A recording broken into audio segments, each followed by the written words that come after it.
So I had the privilege this weekend of holding my brand new niece, 4 weeks old right now.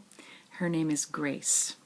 Now, I did have to share her a little bit with my mother and with my daughters, even my aunts and a few other family members who were in the vicinity, but it was pretty clearly understood that Aunt Rana was going to get the bulk of the time with that beautiful, beautiful little girl.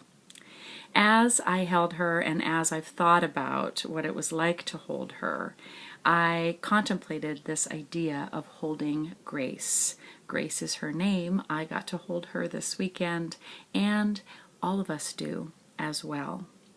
There's something about Grace that we love and that remains elusive to us, which in many ways is why it is Grace. It's unexpected. We can't grasp for it, and we can't really hold on to it even when it's in our midst. It's almost gift, and we could go as far as to say undeserved in some contexts. And I felt that way as I held this miracle in my arms. And I began to wonder about not just grace with a capital G, but grace with a little g. The grace that is in our midst all the time, that we have opportunity to hold, even if only for a moment, and soak in the beauty that sits before us. There's a story told in the New Testament of a prophetess by the name of Anna. And after Mary and Joseph had given birth to Jesus, they took him to the temple like they're supposed to do to consecrate the eldest son. And while they were there, Anna came forward and asked to hold the child.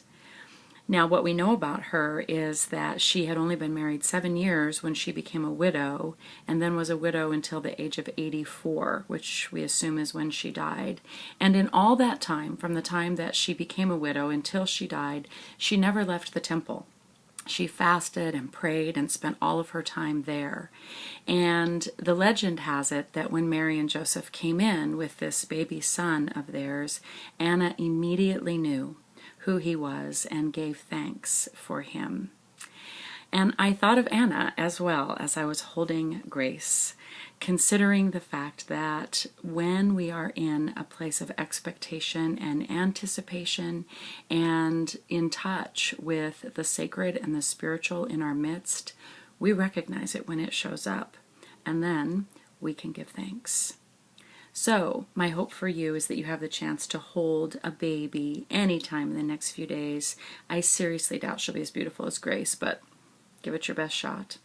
And even if you don't, that you will think about the miracle it is to hold Grace in any way, shape, or form, to see it as the ever-present and miraculous gift that it is in our midst, and to give thanks.